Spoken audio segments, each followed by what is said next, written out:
प्रधानमंत्री नरेंद्र मोदी जब भी इंटरव्यू देते हैं, पत्रकार कंफ्यूज हो जाते हैं कि यह इंटरव्यू है या कुछ और है। अरे नहीं रवीश जी, प्लीज डोंट गेट कंफ्यूज्ड। हमारे प्रधानमंत्री जी का इंटरव्यू का जो लेवल होता है, आपने नहीं देखा ना? चलिए हम देखते हैं। टायर्ड, आप थकते क्यों नहीं हैं? ये एज में अभी इतनी एनर्जी आप कैसे लेकर आते हैं? अपनी जेब में पर्स रखते हैं क्या? पर्स रखते हैं क्या? बटुआ जिसके अंदर पैसे होते हैं। ये इमोजीज और ऐसी जो तमाम चीजें चलती हैं, क्या आप वो सब देखते हैं और उसमें उसके जरिए एक्सप्रेस करते हैं? आप क्या खाना पसंद करते हैं?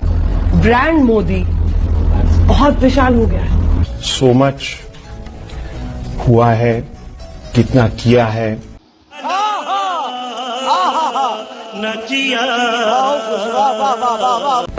आप फकीरों की तरह रहते हैं, आप फकीर अपने आप को बताते। टायर्ड, आप थकते क्यों नहीं? देखा ना रवीश जी, कितने सारे इंटरव्यूज और कितने सारे टफ सवाल उनसे पूछे गए हैं। आप जानते हैं कि 10 साल तक प्रधानमंत्री रहने के बाद भी नरेंद्र मोदी ने एक भी खुली प्रेस कॉन्फ्रेंस नहीं की है। प्रेस कॉन्फ्रेंसेस से क्या हो जाता है रवीश जी? कितने सवाल के जवाब दे पाएंगे हमारे प्रधानमंत्री जी? देखिए हमारे अमीश जी क्या बता रहे हैं इस बारे में। विपक्ष कहता है कि मोदी प्रेस कॉन्फ्रेंस नहीं करते। मेरा प्रश्न है कि एक प्रेस कॉन्फ्रेंस में कितने पत्रकार होते हैं? 50, 60, ज्यादा से ज्यादा 100? क्या सभी सवाल पूछ पाते हैं? जवाब है नहीं। अच्छा, हमको सिखा दिया है। लेकिन जिन 220 से ज्यादा, 225 से ज्यादा पत्रकारों को पीएम मोदी ने इंटरव्यू दिया है, उन सभी पत्रकारों ने उनसे सवाल पूछे हैं। हर वो सवाल हुए हैं जिनके जवाब देश की जनता के साथ साथ शायद खुद विपक्ष भी जानना चाहता होगा। सुना रवीश जी आपने कि हमारे अमीश भाई जो है यहाँ पर कितने तार्किक तरीके से अपने बात को रख रहे हैं कि प्रेस कॉन्फ्रेंसेस में कितने सवाल पूछे जाएंगे, और हमारे मोदी जी ने इंटरव्यूज में इतने कठिन सवाल का सामना किया है। नहीं यकीन होता ना? चलिए देखते हैं। देखेगा, घबराना नहीं। जेनजी से जनरेशन आपसे पूछना चाहती है, आपका कोई बेस्ट फ्रेंड है? नरेंद्र मोदी का कोई बेस्ट फ्रेंड है? BFF, best friend for ever. मतलब क्या मतलब आपका कोई खास दोस्त है जिसके साथ आप दिल की बात करते हैं? हाँ ठीक है, ये टफ सवाल नहीं है, लेकिन ये वो सवाल है जो जनता जानना चाहती है, इसलिए तो उनसे पूछा गया है। जनता को आप मूर्ख समझना बंद कर दीजिए। इस प्रकार की बचकाना बातें किसी के गले नहीं उतरती, लोग मजाक उड़ाते हैं। वो इंटरव्यू भी देते हैं तो वहां जमीनी पत्रकार नहीं होते। सही पकड़े हैं। खैर, किसे इंटरव्यू देंगे यह उनका चुनाव हो सकता है, लेकिन जो सवाल पूछा जाता है उसका मूल्यांकन भी तो होगा। बात तो सही है। आपको पता नहीं है रवीश जी, हमारे प्रधानमंत्री जी इतना काम करते हैं, इतना काम करते हैं, फिर भी वो थकते नहीं है। तभी तो उनसे इतने टफ सवाल पूछे जाते हैं कि आप थकते क्यों नहीं है। भाई पूरा देश जानना चाहता है ये बात। प्रधानमंत्री से पूछे कि 5 साल तक यही पूछे कि आप काम कितना करते हैं, थक क्यों जाते हैं। ये नहीं पूछता कि आप काम कब करते हैं, आप तो दिन भर रैली में नजर आते हैं। भाई मजा आया। जब रैली में नजर नहीं आते तो आप मन की बात कर रहे होते हैं। हर समय आप टीवी पे नजर आते हैं, तो साहब आप काम कब करते हैं, ये सवाल नहीं पूछेगा। बोले आप तो बहुत काम करते हैं, आप थक जाते हैं। 100 रैलियां की हैं उन्होंने, तो 100 रैली में अगर 5 घंटे का एवरेज भी निकालिए दिल्ली से आने जाने का, उसको जोड़ लीजिए तो पूरा जनवरी से लेकर आचार संहिता लागू होने से पहले 20 दिन के बराबर उन्होंने काम ही नहीं किया। आप रैली कर रहे थे ना, आप अपने लिए, आप देश के लिए काम थोड़ी कर रहे थे। यही नहीं, अभी और सुनिए। वो उनके प्रवक्ता मेरे कार्यक्रम में नहीं आते हैं, तो मैं क्या करूं? आप नहीं आते हैं, बहुत अच्छी बात है। अगर आप एक व्यक्ति से इतना घबरा गए हैं तो बहुत अच्छी बात है।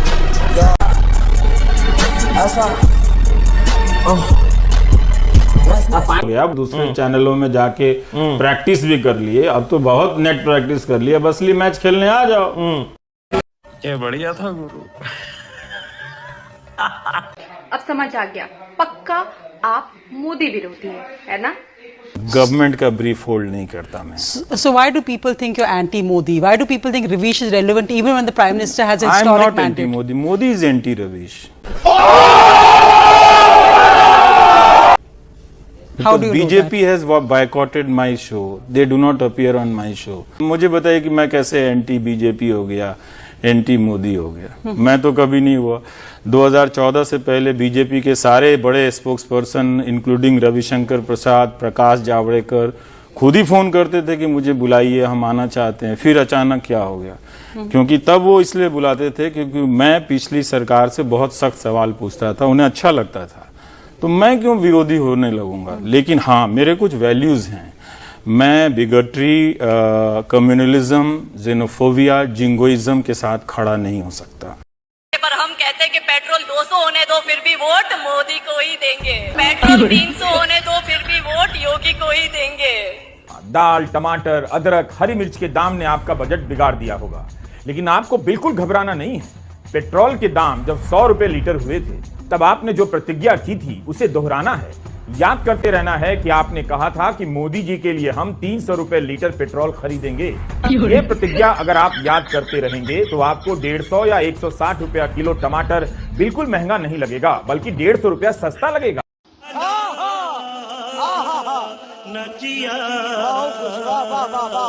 24 घंटा मुसलमान मुसलमान मुसलमान चलता रहता है। ऐसा क्या हो गया है भाई?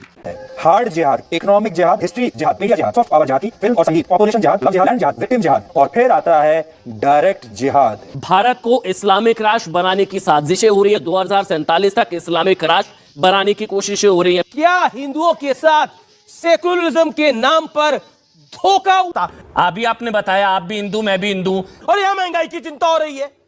कमाल की बात, हिंदू आस्था को रौंदने की निरंतर कोशिश हो रही है। क्या हिंदू चुप रहेंगे? किसी और धर्म के बारे में ऐसा करते हैं तो सरतन से जुदा होने के नारे लगने शुरू हो जाते हैं।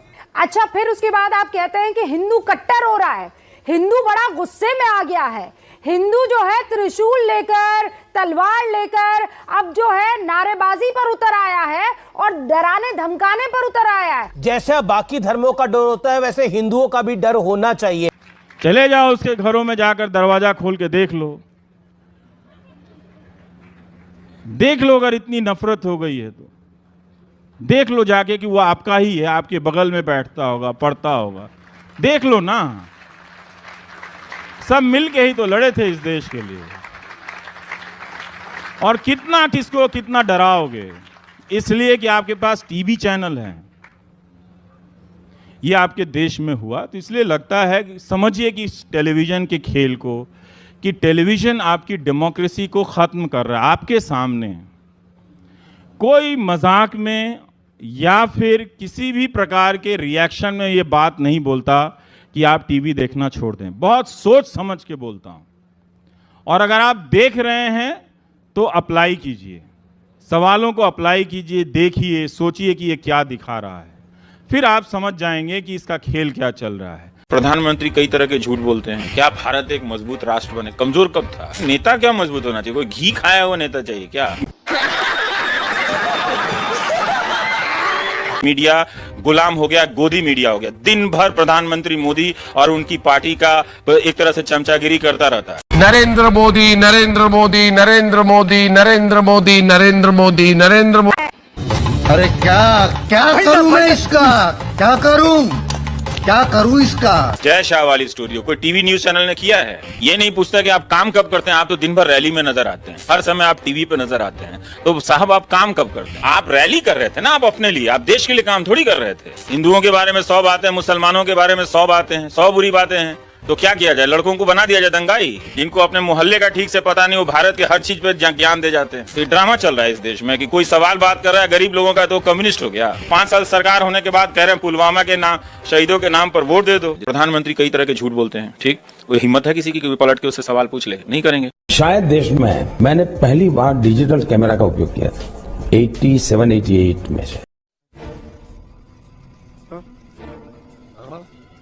और उस समय बहुत कम लोगों के पास ईमेल रहता था। तो मेरे यहाँ विरमगाम तहसील में अडवाणी जी की सभा थी, तो मैंने वो डिजिटल कैमरा पर उनकी फोटो ली। तब डिजिटल कैमरा इतना बड़ा आता था, मेरे पास था उस समय। मैंने फोटो निकाली और मैंने दिल्ली को ट्रांसमिट की, और दूसरे दिन कलर फोटो छपी। अब तो सर बोल दे। तो अडवाणी जी को बड़ा सरप्राइज हुआ कि दिल्ली में मेरी कलर फोटो आज की आज कैसे छपी। रुको जरा, सबर करो। भारत में गांधी जयंती के दिन 1991 में बीएसएनएल ने ईमेल यानी इलेक्ट्रॉनिक मेल लॉन्च किया। 24 फरवरी 1992 तक भारत में मात्र 100 यूजर थे ईमेल के, जिन्हें सब्सक्राइबर आप कह सकते हैं। वैसे एक जानकारी और है, किसी भी ईमेल के साथ पहला अटैचमेंट मार्च 1992 में भेजा गया था। यह अटैचमेंट एक तस्वीर थी। भेजने वाले का नाम नथानियल बोरेनस्टाइन था, जबकि बकौल वो अमेरिका के, जबकि बकौल मोदी वो 87-88 में फोटो अटैच कर दिल्ली भेज चुके थे और आडवाणी जी सरप्राइज हो चुके। झूठ बोलो, बार बार झूठ बोलो, जो भी बोल सकते हैं सब झूठ बोलो, जहां भी बोल सकते हैं झूठ बोलो, जितनी बार बोल सकते हैं झूठ बोलो, किसी भी विषय पर बोलो तो सिर्फ और सिर्फ झूठ बोलो। एक ही काम, झूठ बोलो, झूठ बोलो, झूठ बोलो, बार बार बोलो, बार बार बोलो, बार बार बोलो, हर जगह पे बोलो और जोर जोर से बोलो।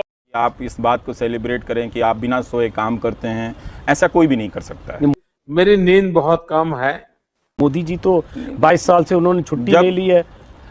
मतलब ये भी एक, मतलब इसका क्या कहें, आप मनमोहन सिंह ने क्या छुट्टी ली थी? ये प्रधानमंत्री छुट्टी लेते हैं नहीं लेते हैं, ये मसला कब आ गया इसमें? ये कौन सी बड़ी बात है? आप लीजिए छुट्टी, किसने मना किया है? जब छुट्टी नहीं ली तब आपके काम का ये नतीजा है कि आप चुनाव मुसलमान के नाम पे लड़ रहे हैं।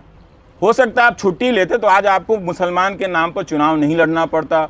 छुट्टी लेते तो देश के बारे में थोड़ा सा सोच लेते, कुछ नया फ्रेश आइडिया आ जाता।